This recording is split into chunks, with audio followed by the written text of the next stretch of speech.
Good morning and welcome to the track cleaner, the Sharge track cleaner part 2.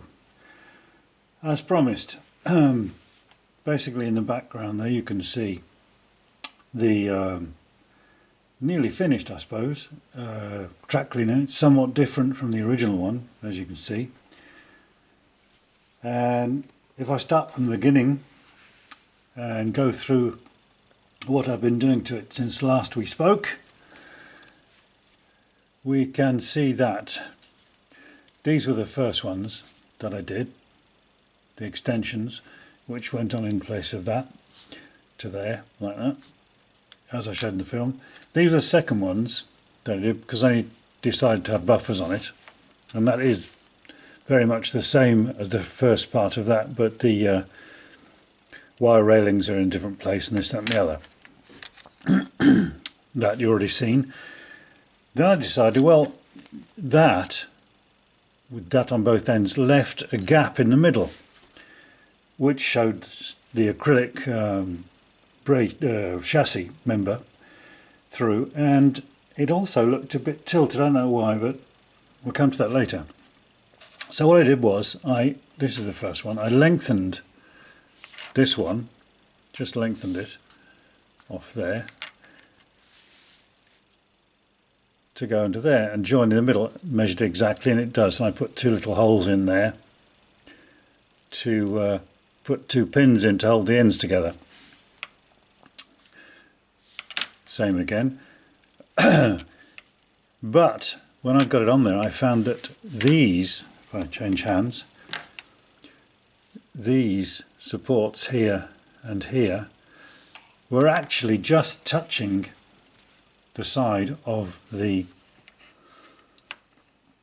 plastic. So I thought, well, I've just filed those out for the minute. You can probably see that there. I just very crudely filed them out to see what I needed to do. Then I decided, I'd already decided, I got this printing already, before I decided to print this one out, because I found the reason for these things not being straight, apparently straight. When I'd got these ones in here, I found that it was actually tipping up like that. So they were making a sort of bridge over the bridge. I had in fact got one like that, and if I take the other one like that. Very slightly, but it showed. And I couldn't work it out at first. I kept sliding them in and out, and effectively, as you can see on this one that I made, after that, not only have I beveled the edges over here, but I actually made a slight dent here, so that this part of the cylinder isn't touching, because in actual fact it was this and this and this were all touching together, with the head of the nut underneath was actually holding it completely rigid, and it was slightly pressing the acrylic downwards. So in actual fact the acrylic chassis was bent in an arc like that, just very slightly. So I knocked off a millimetre here, and this is now sitting, as you can probably see, or you will, yes, you can see it from there, under the wire. It's sitting in a little trench, and the side makes the side straight. That's okay. This one, of course, didn't have the two little dents in it there. I decided to go around this thing. So in the end I actually made this one with the two dents in on the printer, painted them up, and those are the ones that are on there now. Obviously it left a little join in the middle which wasn't very pretty, didn't show much. It really is a good fit, but I just thought for a moment I'll just stick on some little panels. This is my first trial, and that just slots on under and over, and it holds all the side parts together.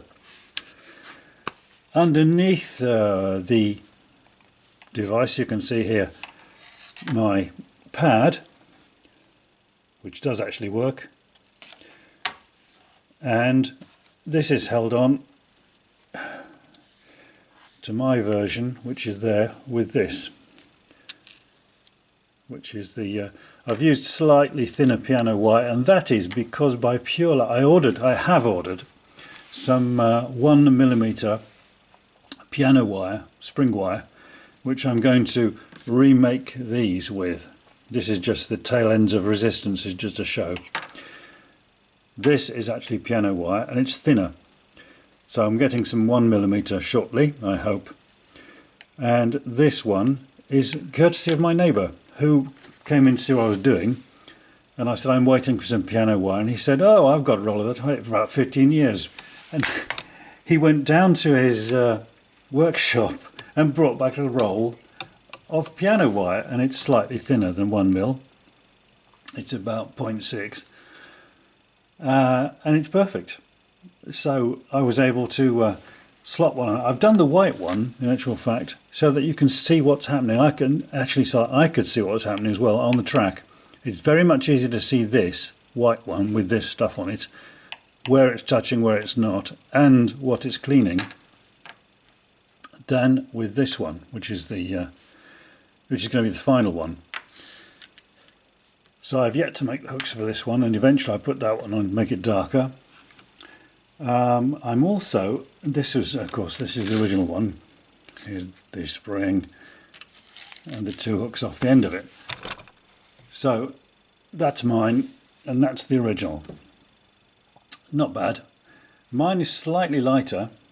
Well, it's quite a lot lighter than this one, actually, about half the weight.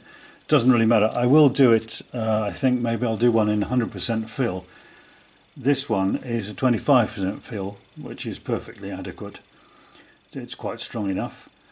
And so I've had some spares for that. The material I'm using at the moment is this here, which is felt. The only problem with it is it's a little bit thicker than I would like, and it's also, it can hook up onto some of the points and this, that and the other. A powerful loco will just pull it through, and it has been, so it's not really a problem. But with a lighter locomotive I would like to use my Class 8, which will pull it, but if it gets to any sticky bits it just stops. So there you have it.